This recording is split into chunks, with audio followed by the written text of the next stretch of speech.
One of these days, coming to church is going to happen. There's a time when we are gathered in one place. There is going to be a day where we're going to be gathered. In the name of Jesus.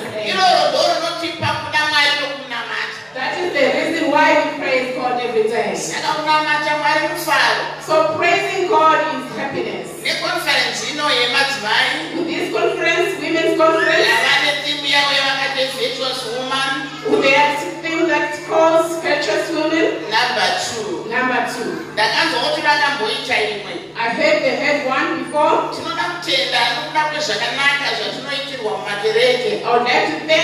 would like to thank all the things that are done in churches. Being given opportunities to preach the word of God. Sunday school to praise. Wisdom to share. Giving each other all those opportunities. It's just giving honor where it comes from. Where it's supposed to go. In this evening, I'm so happy hearing about this virtuous woman. They say this woman is the woman of valor. We are not just talking a virtuous woman who is like a but the woman that is aggressive. The woman that says, even if you beat me, I'm still going to beat you.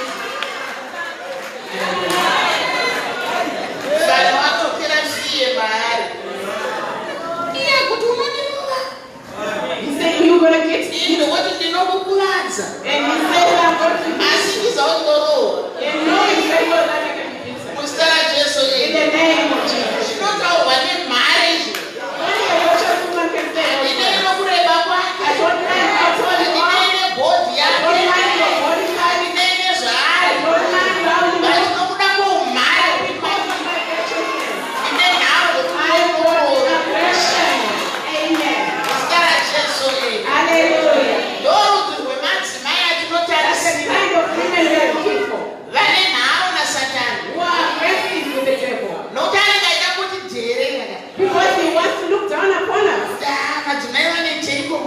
What can they do to us? Women cannot do anything. Bearing children, cooking for people, praising people, raising people, loving people. All those jobs that the women do. And the devil doesn't see all those. But let me thank the Lord this evening. Because of the words of Solomon about this wonderful woman. When I speak about a woman, whoever found a woman has found a beautiful thing. In the name of Jesus. When you have found a woman, you have found precious things. You have found grace from the Lord. The grace has been brought to your doorstep. All those who pick their women, are you serious? Taking God's grace and putting it there. And beating it and punching it. And kicking with your shoe. When you were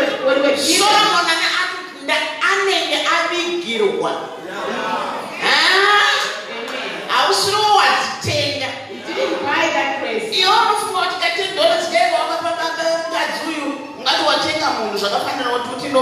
you think your $10 can buy a wife?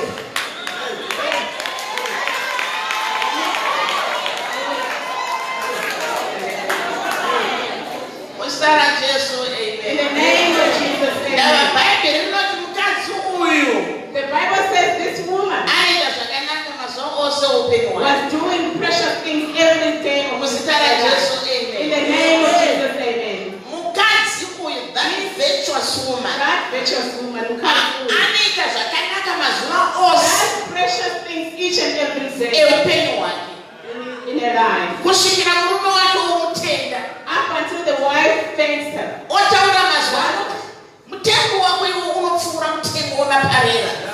Amen. Because of the virtues that you see in his life. In the name of Jesus. This is the conference we have today. We are coming here, we are coming to Christ and his church. Christ and that's what we're talking about the woman.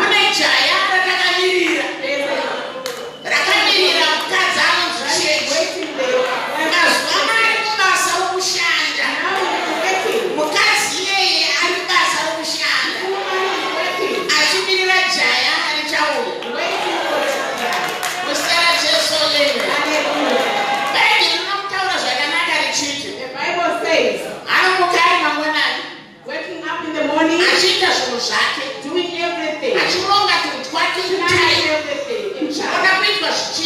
Everything being done. Planning for other people.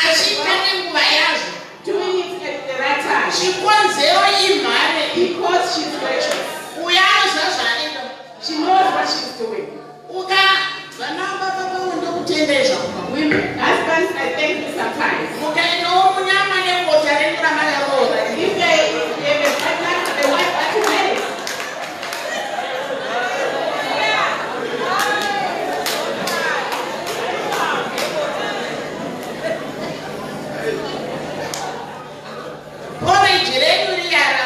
The porridge, the lazy woman that you married. That you stay within your house. You actually carry on doing their duties. Wake up, mommy. We don't even know what you'll be doing that time. Or you can cover yourself now because you don't have your blanket over you.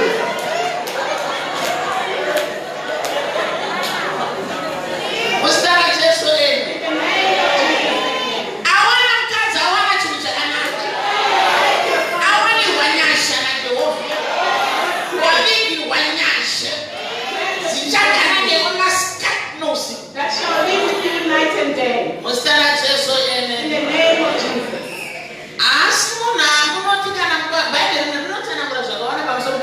The Bible explains a lot about this woman. Even the children call it a blessing. Why do they say that? Because they see an organized woman. In the name of Jesus. Even the husband says,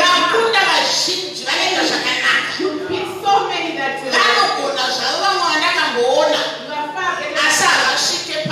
They can't put you my wife. Why? Is the husband saying, you see, he has learned a lot from this.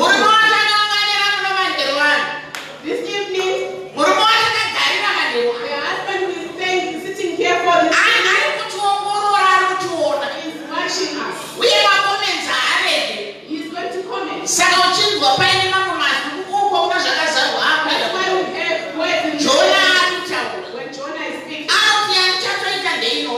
And he said, this is what I'm doing. I put you in my mouth. No, you're not good. You're not good. Why should I keep you? I can't. What I can do,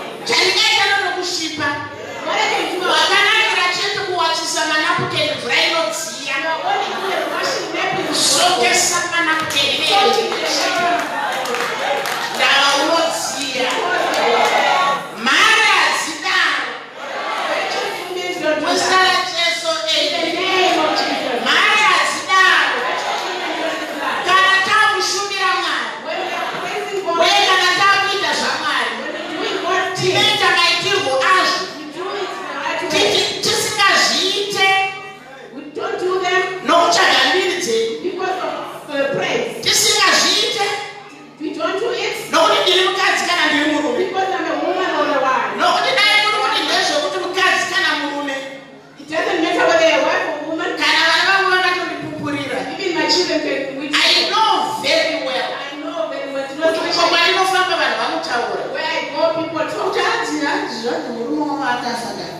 That the husband died. And then they say, yes, she lost her husband. when she lost her husband? Why did she mourn the husband?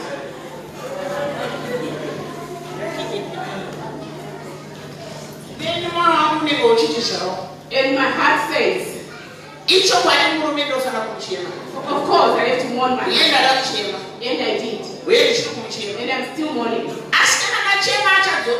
But if I mourn, it's still going to come back. So, does this situation have to stop?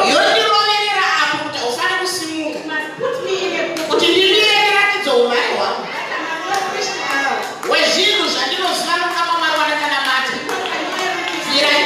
everything. From the time I was when my child was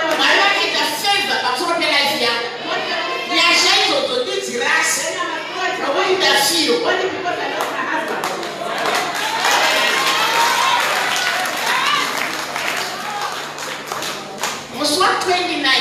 On the 29th, if I ate my phone, I was going to show you.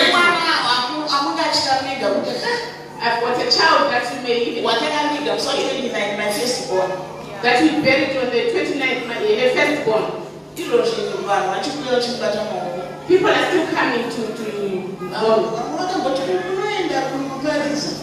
and others were asking me, why are you going to preach? Even the wife says, why are you going to preach? But I said, I'm going to pray. Even Tawanda went. David said to his servant, they were saying, why didn't you eat? He said, I'm praying so that God asked them. But when David realized, he said, the child had gone.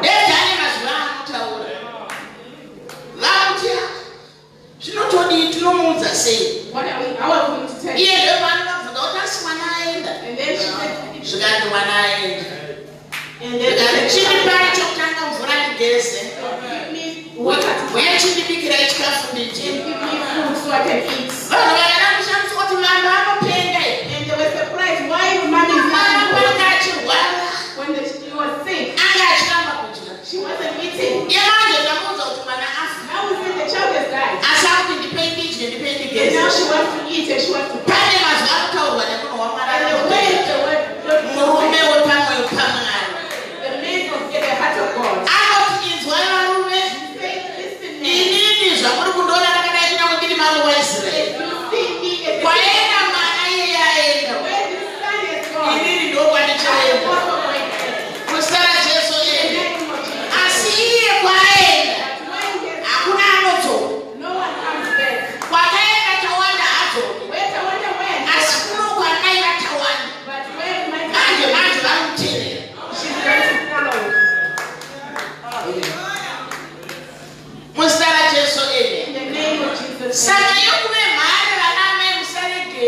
So you must not stop being virtuous women.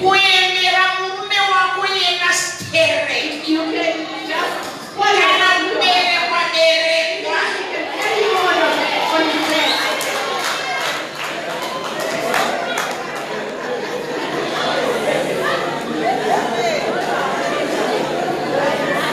On Sunday, what did I say in church? In my church. I said, now I want you to come to make the things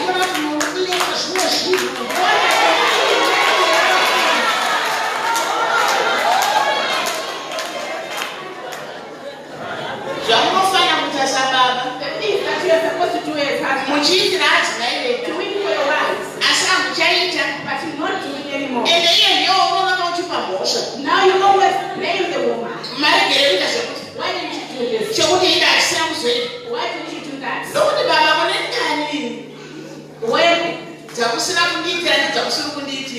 When you're not going to solve my problems that you're not doing.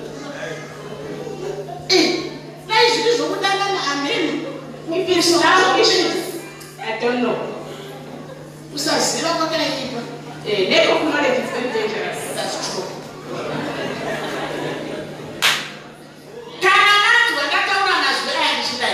Listen to this way.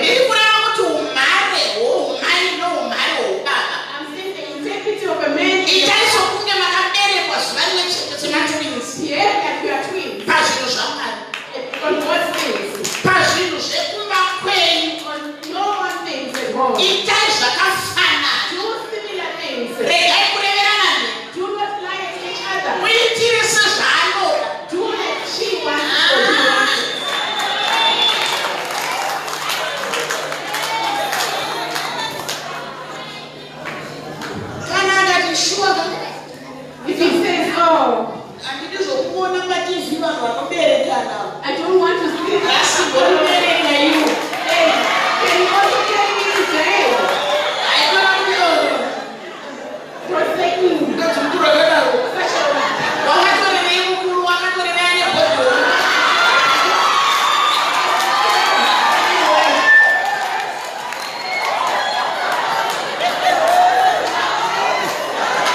mwenzi. I used to say I am a stupid woman. Iregerere inoshaya yo. Please forgive me because I'm broken.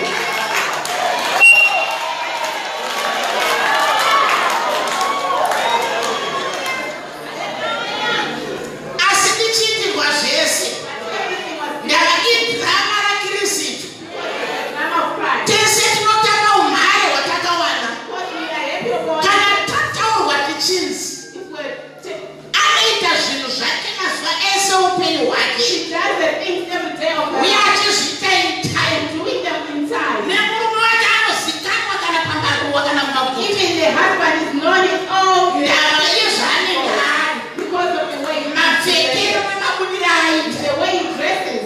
Unoita murume anoenda handiti mune izvizvi zvamunopinza nenge zvimabhakosi. Chinotoenda chichioneka chiri kunze chiri.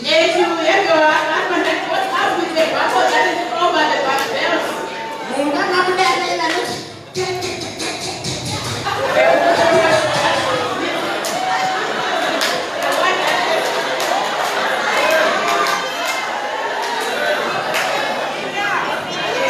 ndimi dzinomutasai kuona kuti bhurukwa harisi right. Dzokai mupfeke zvakanaka. Unoona ramutaundi vanhu vese vakungofamba vakatarisa pasi. Yakavhurika akarenga. Mai vatori vanopindira nhare.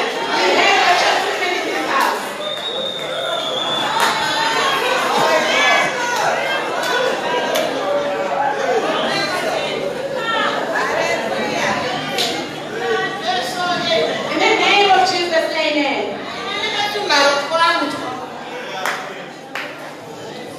Ndakaona kuti Satani akatondidherera nokuenda kwomurume wamunozivawo uyo. Some people wanted to look down upon me because of losing my husband. Ndikati akatondidherera.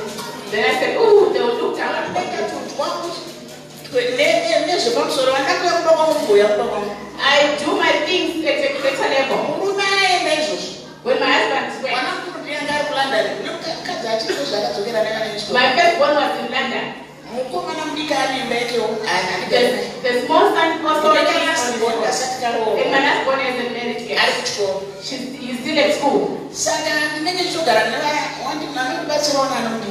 So I live with my maid servants. Munoziva kuti kumusha Because we're nekuti rural, mutauro. it's not in town. But kune zvinhu zvinongodikanwa kuti ichi chinodiwa. But there's very things that Ndakati kuti ndirege kuenda kune dzimwe ndebvu.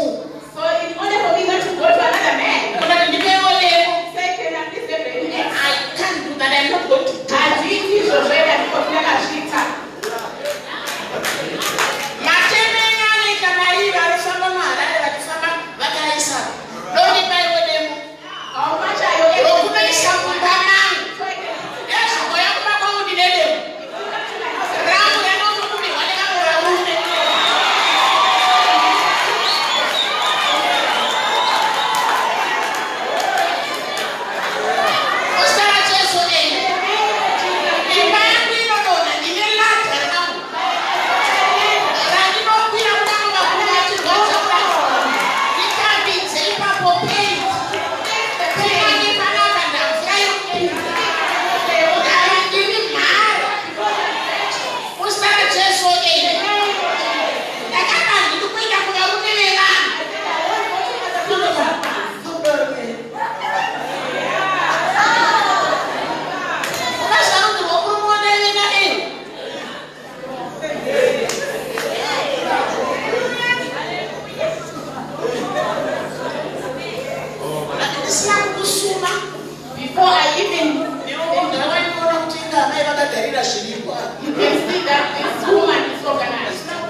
ichitaurwa pamusoro paDhibhora. Rapido ndimurume wake. Bhaibheri shoko raMwari rinoti mukadzi ndiye akanga atosima mupamu wake. The wife that planted the palm tree, achimuka achinogara pamupamu. waking up every day. Israel tinozotongerwa nyaya dzayo naDhibhora. In Israel, one of these issues to be solved by Deborah. Baba anokurapido kuti ainge achikuwidza moto here. This one arikutongera Israel nyaya dzayo. Aikomhare nashe. Wambouta Bharaki kuti iwe vanhu vaiswa muruoko rwako. Sisera aiswa muruoko rwedu. But nokutya kwaBharaki. Kana taenda imi motoenda rini. Kusara Jesu ene. Kusara Jesu ene. Ngatitenge baba nokuti pamukana womboshumira. Dava hakuna zviro zvipo zviri muvana. Kuna ana Dhibhora vanonotunga nyaya. Rapido kuti ari ari kumba. Ari anopa vana poriji. Dava iri kutongera Israel nyaya.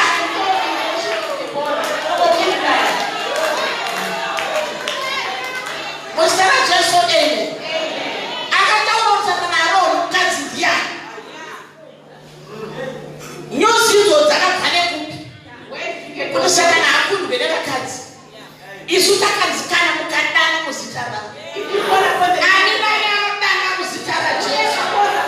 Zvisinei nejenda. Ani nani anodana muzita raJesu. Iyeye akadana muzita raJesu. Kwave kunoti ndinomunzwa.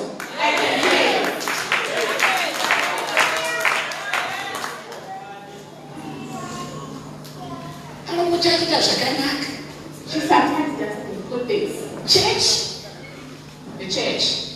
Chenjera kungwarirwa naSatani. Be careful of devil's tactics. Kana kuti saizvi zvisina basa zvokuti kana nemi kunonzi mira kupe mubayiro pamusoro pezvawakaita. He can use you and use his tactics upon your life. Kana nione kuti asi zvakachinja. You even think that things have changed. Achatonga nokururama. They said he's going to rule with righteousness. But we're just getting all the people that are allowed to come here.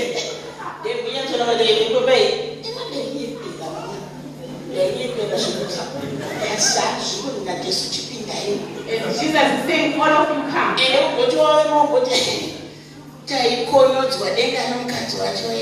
When you come in here, we say, oh, she was just lying about everything.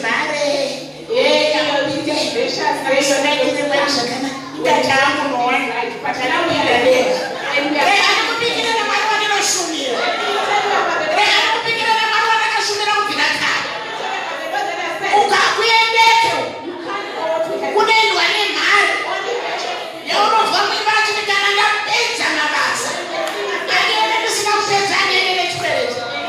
that's why Paul achieved.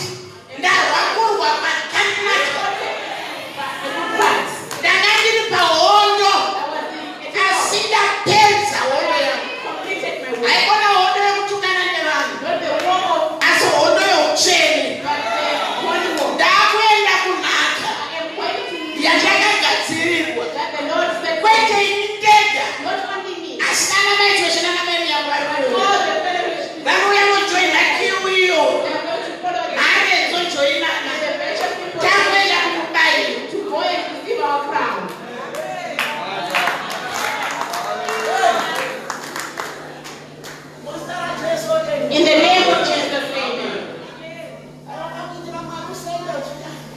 So when waiting for the Lord, don't doubt. Don't say, oh, I think I'm going to do it well sometime. Hey, no, I might just rush for nothing. Oh no, I'll do it. Some of you, the people that you wanted to marry, you didn't marry. So somebody came, they did some nice steps, and then she was taken. And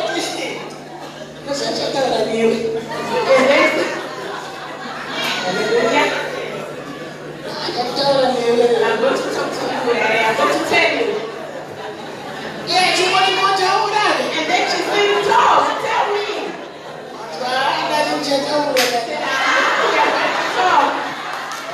We shall talk.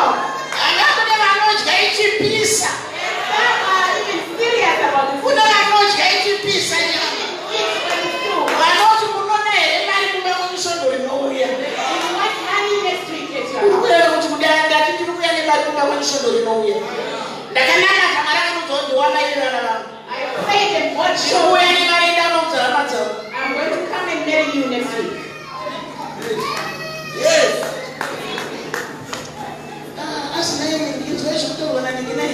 Hey, listen to what this man said. He said he wants to come.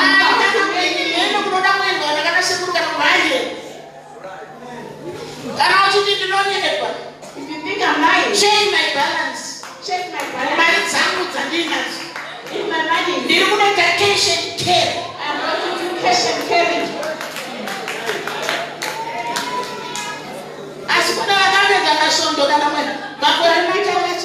Hello. Some people were just begging for weeks and weeks. They said, hey, I'm going to come.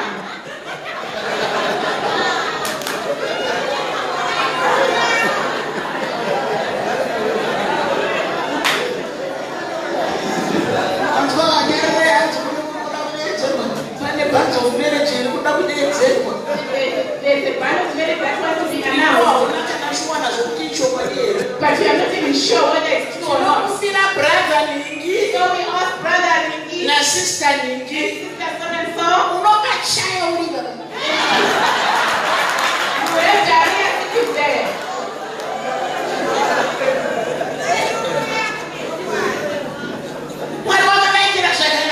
What kept them praised?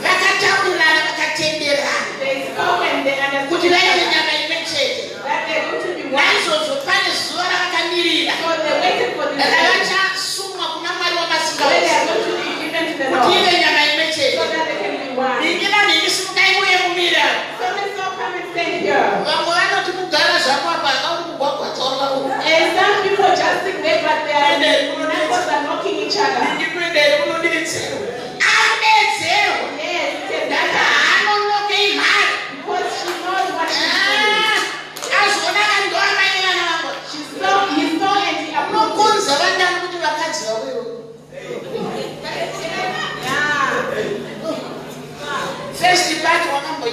First part, you loved everybody. second part, Second part, you also asking people. They even talk about it.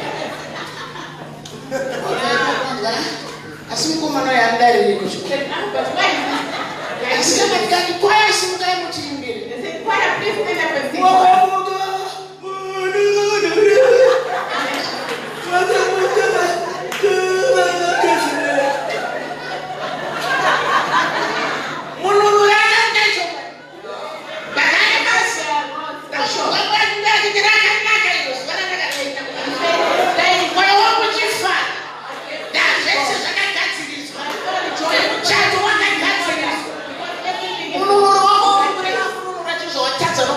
Which step are you talking about? You can't be married.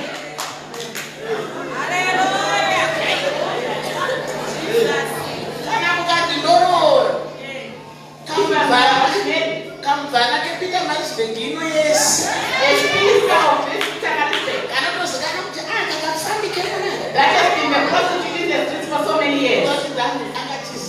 Then they say, oh, she eloped. This lady is going to come to you. And then you expect the Lord to bless the child. Because she is used to aborting the children.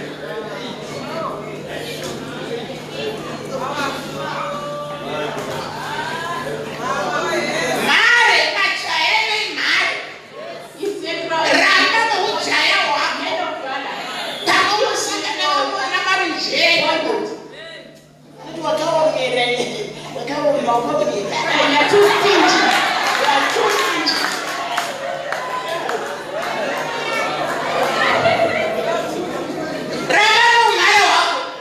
Use with your integrity. In the name of Jesus. This woman is organized. They are talking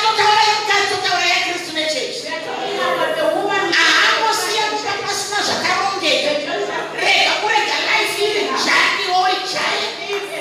is junk.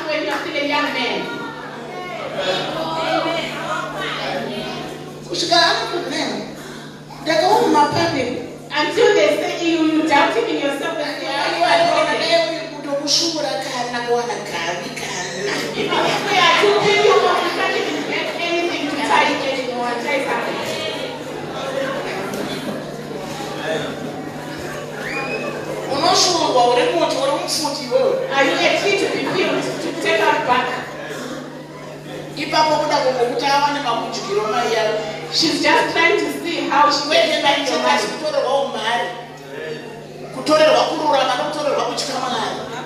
You lose your integrity and your fear of the Lord. If you are called uncle in church, some people try to do those things. Then they say, this one you can't call it your brother anymore. It's now uncle. But the uncle that is the uncle of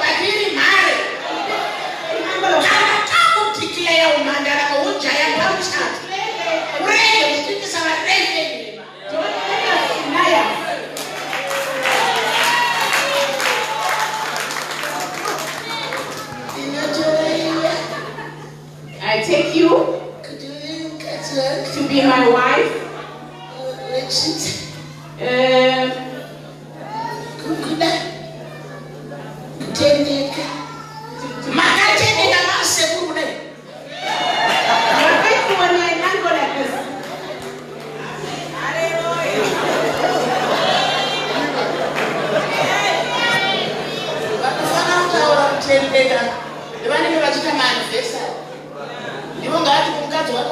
From that day, until today, you know, yes, those are the people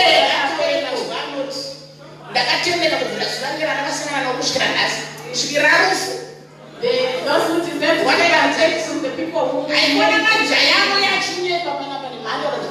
not the young men and women that come in line in front of the Lord.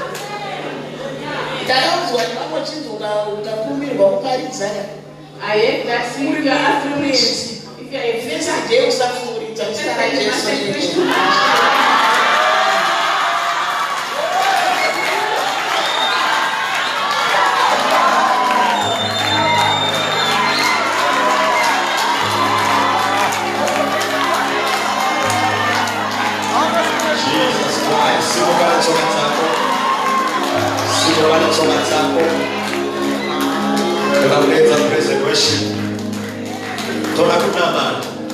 we want to pray so that when Jesus is to be seen, we have to say, God, remember me. The one that is talked about, it's you and me. We want to pray to God. But Jesus, when you are going to please remember my family. Remember my parents. Remember my relatives. We want a wonderful song. And pray to God. Baba Mama make us sing again.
Reba shaka la boza.